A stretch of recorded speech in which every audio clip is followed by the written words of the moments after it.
어느 교회에 한 형제가 있었습니다. 교회 여러 사역팀에서 활발하게 사역을 했고 형제 자매들과 좋은 관계를 맺어왔습니다. 그렇지만 어느 순간 그 모든 것이 부담되기 시작했고 섬기는 기쁨도 잃었고 인간관계에 지친 자기 자신을 발견하게 되었습니다. 그래서 평소 친하게 지내던 교회 형에게 이제 상담을 요청했습니다. 자기 힘들다고. 그의 힘든 점을 헤아려 주며 듣던 형의 조언은 이러했습니다. 힘들면 교회 안 나와도 돼. 집에서 온라인 예배 드리면서 재충전하고 회복돼서 그래서 나오면 되지. 여러분은 만약에 누군가 동일한 그런 비슷한 그런 상담을 요청한다면 어떻게 대답하시겠습니까? 여러분은 이 형의 조언에 대해서 어떻게 생각하십니까? 아마도 힘들어하는 그 마음을 헤아려 준 것은 잘한 일일 것입니다. 다른 사람과의 관계에 어려움을 겪을 때 그래 예배에 집중해 라고 하면서 하나님과의 관계를 먼저 회복하라고 그렇게 조언을 하는 것도 괜찮은 것 같습니다. 그러나 저는 문제가 있다고 생각을 했습니다. 제가 아는 교회의 모습과는 좀 거리가 있어 보이기 때문입니다. 교회는, 공동체는 힘들고 어려울 때 오히려 나와서 위로받고 힘을 얻으라고 그렇게 말할 수 있는 곳이기 때문입니다. 힘들어? 그래도 이 안에 머물러 있어. 하나님께서 놀랍도록 일하시는 것을 경험할 수 있을 거야. 이렇게 말할 수 있는 교회가, 그 공동체가 되어야 하지 않을까요? 그런 면에서 이 교회 형에게 문제가 있다라기보다는 나오라고 말할 수 없는, 나오지 말라고 조언할 수밖에 없는 공동체의 문제라고 저는 생각이 듭니다. 어떻게 하면 힘들어서 못 나오겠다고 할 때 도리어 오라고 말할 수 있는 그런 공동체가, 교회가 될 수 있을까요? 저는 오늘 로마서 15장 1절에서 13절의 말씀을 본문으로 받아주는 공동체가 되기 위한 우리의 선택에 대해서 두 가지로 여러분과 이야기 나누고자 합니다. 첫 번째는 우리는 편안함을 내려놓는 선택을 할 수 있어야 합니다. 우리는 편안함을 내려놓는 선택을 할 수 있어야 합니다. 편안함이라는 가치는 나쁜 것은 아닙니다. 우리는 편한 신발, 또 편한 의자, 편한 옷 등의 물건들을 소비하고 불편한 관계에 있는 사람보다는 마음 편한 사람, 만나면 마음이 편한 그런 사람들과 만나고 싶어 합니다. 이상한 게 아니죠. 그런데 이것 자체가 목적이 된다면 어떨까요? 여기서는 우리는 퀘스천 마크를 달 필요가 있습니다. 왜 하나님께서는 우리에게 편안함을 허락하실까요? 저는 그것이, 그 이유가 다른 사람을 섬기기 위해서라는 점을 말씀드리고 싶습니다. 다른 사람을 섬기기 위해서 우리에게 편안함을 허락하셨다는 것입니다. 우리 로마서 15장 1절에서 2절을 우리 함께 스크린 보시면서 같이 읽도록 하겠습니다. 로마서 15장 1절에서 2절입니다. 시작. 믿음이 강한 우리는 믿음이 약한 사람들의 약점을 돌보아 주어야 합니다. 우리는 자기에게 좋을 대로만 해서는 안 됩니다. 우리는 저마다 자기 이웃의 마음에 들게 행동하면서 유익을 주고 덕을 세워야 합니다. 아멘. 네. 자기 좋을 대로, 자기 편한 대로만 해서는 안 된다는 것은 사실 어떻게 보면 상식이라고 할 수 있습니다. 자기 편한 대로만 하는 사람은 철이 아직 들지 않은 어린아이와 같은 미성숙한 사람으로 여겨지죠. 그러나 보통의 성숙한 사람들도 다른 사람에게 크게 해를 끼치는 것이 아니라면 굳이 편안함을 놓으려 하지는 않습니다. 이와 같이 가능하다면 편안함을 선택하려는 그 마음이, 그 욕구가 우리에게는 있습니다. 그러나 하나님께서는 거기서 좀 더 나아가기를 바라십니다. 믿음으로 살아가기를 원하십니다. 서로의 약점을 돌보아주며 유익을 주고 덕을 세우기를 원하십니다. 예수님처럼 편안함을 내려놓고 하나님을 향한 비방을 대신 지는 선택을 하기를 원하십니다. 유진 피터슨의 해석에 의하면 어려움에 처한 사람들의 어려움을 짊어지는 선택을 하기를 원하십니다. 이런 선택을 하는 사람들이 모인 교회는 어려움 중에 있는 이들을 감당할 수 있을 것입니다. 그들이 그 공동체로 오기에 편한 상태가 될 것입니다. 그들에게 우리 공동체를 찾아오라고 말을 할 수 있는 그런 공동체가 교회가 될 것입니다. 어려움 가운데 있는 이들을 대하는 것은 쉽지 않습니다. 어려움 중에 있기 때문에 다가오는 사람에게, 옆에 있는 사람들에게 상처 주는 말들을 아무렇지도 않게 할 수 있으며, 대다수의 사람들은 그들 근처에 있으려 하지 않기 때문에 내가 그들 근처로 가면 사람들이 나까지 피하는 것 같은 기분이 들기도 합니다. 그들은 이해받기를 원하지만 말을 들어주는 나를 이해해 주지는 않습니다. 이런 일방적인 관계에 있다 보면 나도 마음 맞는 편한 사람들과만 함께하고 싶다는 생각이 들 때가 있습니다.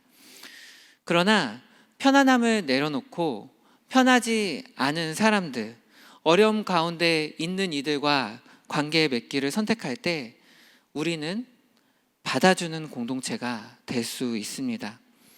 그것을 여러분의 주위에 있는 사람들이 잘 알아주지 않는다 하더라도, 아무도 알아주지 않는다 하더라도 하나님께서 그 여러분의 믿음의 선택을 아시며 기뻐하실 것이라고 확신합니다. 세상의 방식으로는 존재할 수 없는 공동체를 꿈꾼다면, 세상의 방식으로는 존재할 수 없는 공동체를 꿈꾼다면 우리가 편안함을 내려놓는 그런 선택을 할 수 있기를 간절히 바랍니다. 두 번째로 우리는 다른 어떤 가치보다 긍휼을 선택할 수 있어야 합니다. 다른 어떤 가치보다 긍휼이라는 것을 선택할 수 있어야 합니다. 세상에는 우리가 추구할 만한 좋은 가치들이 많이 있습니다. 우리는 무엇이 더 정의로운지에 관심을 가질 수 있고요. 무엇이 더 성장에 도움이 되는지, 무엇이 더 발전에 도움이 되는지, 세상의 많은 사람들이 자기 개발에 힘을 쏟는 것처럼 무엇이 더 도움이 되는지 관심을 기울이기도 합니다. 어떻게 하면 더 잘할 수 있는지, 더 탁월하게 일을 할 수 있을지, 효과를 따지기도 하고, 겉으로 드러나는 그런 아름다움, 외모, 그런 것들을 추구하기도 합니다. 그런데 마지막에 그 미적 가치를 한번 예로 들어봅시다. 지난 새가족 사역 세미나에서 강사로 서셨던 김한수 목사님께서는 우리 교회를 칭찬해 주셨죠. 여러 가지로 칭찬을 해주셨지만 칭찬해 주신 것 중에 하나는 바로 건물이 아름답다라는 것입니다. 여러분도 아시겠지만 우리 교회는 건물이 아름다운 교회입니다. 그뿐 아니라 예술지원팀의 사역으로 인해서 때마다, 절기마다 또 행사마다, 특별한 행사 때마다 적절한 장식으로 아름다움을 더하는 곳이기도 합니다. 여기서 조금 더 노력하면, 정말 홍보를 적절히 섞으면 지난 크리스마스 때 퐁퐁 청년부에서 상영했던 그 단편 영화에서처럼 사진 찍으러 인싸들이 방문하는 교회가 될 수도 있겠다라는 생각이 들기도 합니다. 그러나 함께 꾸민다는 것은, 함께 무언가 이렇게 장식을 한다는 것은 쉽지 않은 일입니다. 함께 어떻게 꾸밀지 결정하고 진행한다는 것은 쉽지 않은 일입니다. 아름다움에 대한 생각은 서로 다릅니다. 뭐가 더 예쁜지 서로 다르다는 거예요. 어떻게 꾸미는 것이 좋을지에 대해서 쉽게 의견이 일치되던가요? 저는 거의 본 적이 없습니다. 물론 겉으로 드러나진 않을 수 있어요. 말은 안 할 수 있습니다. 그렇지만 속으로는 나는 이게 더 예쁜 것 같은데, 이렇게 다는 게 더 예쁜 것 같은데, 더 아름다운 것 같은데 라는 생각이 있다는 것이죠. 그런데 바울은 5절, 6절에서 이렇게 자신의 바람을 말합니다. 한번 같이 읽어볼까요? 시작. 인내심과 위로를 주시는 하나님께서 여러분이 그리스도 예수를 본받아 같은 생각을 품게 하시고 한 마음과 한 입으로 하나님 곧 우리 주 예수 그리스도의 아버지께 영광을 돌리게 해주시기를 빕니다. 아멘.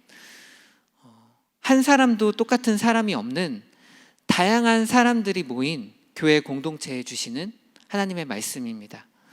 개취라는 신조어가 있을 정도로 개개인의 취향은 존중받아야 한다는 시대에 여전히 동일하게 주시는 하나님의 말씀입니다.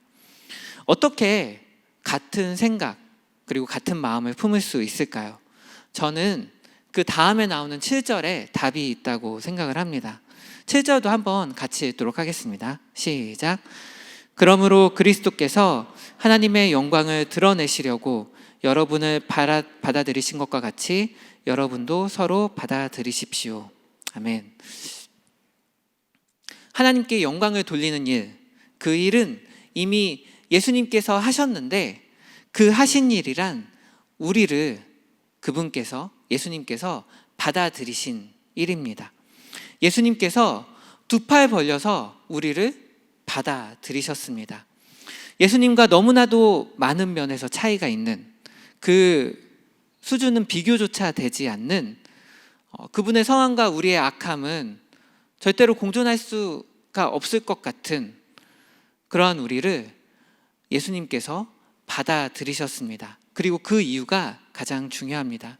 그분은 우리를 긍휼히 여기셨기 때문에 우리를 받아주셨습니다. 구약부터 신약까지 관통하는 성경의 주제 중 하나는 바로 이 긍휼입니다. 하나님께서 모세에게 십계명을 주실 때 자신을 표현한 첫 단어도 이 긍휼입니다.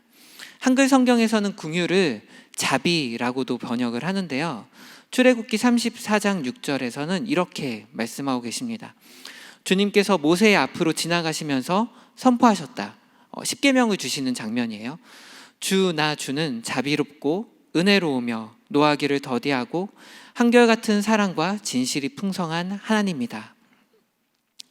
여기서 자비라고 번역된 히브리 단어 라훔은 대부분 긍휼로 번역되고 있는데 이 단어는 모태를 뜻하는 레헴. 아무튼 이게 참 발음하기 어려운데 우리나라에는 없는 발음이기 때문에 가래 끄는 소리라고 하더라고요. 아무튼 레헴과 관련이 있습니다. 즉 히브리어에서 긍휼은 어머니가 자신의 아이를 사랑스러워서 너무나도 안아주고 싶어하는 그 강한 감정을 담고 있다고 보시면 됩니다. 그래서 구약 성경 곳곳을 보면 하나님께서 긍휼의 마음이 동기가 되어서 이스라엘을 구원하시고 돌보시는 것을 볼 수 있습니다. 하나님의 깊은 긍휼은 거기서 그치지 않고 사람이 되어서 이 땅에 오시게 되는데요. 그분이 바로 예수 그리스도이십니다. 그러니까 예수 그리스도는 하나님의 깊은 긍휼이 바로 이 땅에 오신 것입니다. 예수님은 우리를 긍휼히 여기셔서 여전히 죄인인 우리를 받아들이셨고 십자가에서 그 모든 것을 감당하셨습니다. 그리고 바울이 7절에서 말하고 있는 것처럼 우리를 긍휼의 삶으로 초대하셨습니다. 다른 사람의 슬픔에 함께 마음 아파하고 아픔 가운데 있는 이들을 감싸 안아주며 그들의 허물을 덮어주고 세상의 고통을 외면하지 않는 삶으로, 그 긍휼의 삶으로 우리를 초대하셨습니다. 주님께서 우리에게 긍휼을 베푸신 것처럼 우리가 긍휼을 베푸는 공동체가 될 때 우리는 하나가 될 수 있습니다. 다른 어떤 가치로는 하나가 될 수 없지만 우리가 긍휼을 추구한다면, 우리가 예수님께서 우리를 받아주신 것처럼 우리가 받아주는 공동체가 되기로 결단한다면 우리는 하나가 될 수 있습니다. 같은 생각, 같은 마음으로 먼저 서로에게 긍휼을 베풀고 세상에 하나님의 긍휼을 실현하는 그런 공동체가 될 수 있습니다. 바울은 이렇게 하나 될 것을 권면하면서 말하면 말할수록, 자신이 이 하나됨에 대해서 말하면 말할수록 이 소망이 너무나도 생생하게 느껴지고 감동이 되었는지 13절에서 그 기쁨과 감격을 표현을 합니다. 저는 이 부분에서 유진 피터슨의 메시지 성경의 표현이 너무 마음에 와닿아서 여러분에게 한번 읽어드리고 싶습니다. 7절에서 13절에 해당하는 부분입니다. 제가 읽어드리겠습니다. 그러므로 여러분은 하나님의 영광을 위해 서로를 두 팔 벌려 받아들이십시오. 예수께서 그렇게 하셨습니다. 이제 여러분이 그렇게 할 차례입니다. 하나님의 목적에 늘 충실하셨던 예수께서 먼저 유대인들에게 특별히 다가가셔서 그들의 조상이 받은 옛 약속들을 실현시키셨습니다. 그 결과로 이방인들이 자비를 경험하고 하나님께 감사드릴 수 있게 되었습니다. 우리에게 실현될 성경의 그 모든 말씀을 한번 생각해 보십시오. 그때 나는 이방인들과 더불어 찬송 부르리라. 주님의 이름을 향해 노래하리라. 또한 이방인과 유대인 모두가 함께 즐거워하여라. 또한 모든 나라 사람들아 하나님을 찬양하여라. 모든 피부색, 모든 인종의 사람들아 마음껏 찬양을 올려라. 이사야도 말했습니다. 우리 조상 이새의 뿌리가 땅을 뚫고 나와 나무만큼 크게 자란다. 어디서나 누구나 보고 소망을 품을 수 있을 만큼 커다란 나무로 자란다. 생생한 소망을 주신 하나님께서 여러분을 기쁨으로 가득 채우시기를, 평화 가득하게 하시기를, 그리하여 여러분의 믿음의 삶이 생명 주시는 성령의 힘으로 가득해져서 소망이 차고 넘치기를. 아멘. 이방인과 유대인의 벽이 허물어지기를 그토록 갈망했던 바울은 그 소망을 예언한 모든 성경의 말씀들이 실제로 이루어질 것을 확신하며 서로를 두 팔 벌려 받아들이라고, 유대인이든 이방인이든 교회 안에 모든 성도들에게, 모든 형제 자매들에게 서로를 두 팔 벌려 받아들이라고, 그리고 세상을 향해서 나아가라고 그렇게 외치고 있는 것입니다. 예수님께서 우리에게 하신 것처럼 서로를 용납하고 사랑하고 함께 주님을 마음껏 찬양하라고 그렇게 외치고 있습니다. 이제 우리가 그렇게 할 차례입니다. 하나님의 긍휼을 이 땅에 실현하는 공동체, 그래서 성경에 기록된 하나님의 약속들이 실현되는 것을 함께 경험하고 함께 감사하는 우리 사랑받는 교회가 되기를 간절히 원합니다. 그때 이곳은 마음이 어렵고 힘든 사람들이 찾아올 수 있는 곳이 될 것입니다. 그리고 우리는 그들을 받아주는 공동체가 될 것입니다. 말씀을 마무리하며 제가 대학생 때 속했던 공동체 이야기를 하고 싶습니다.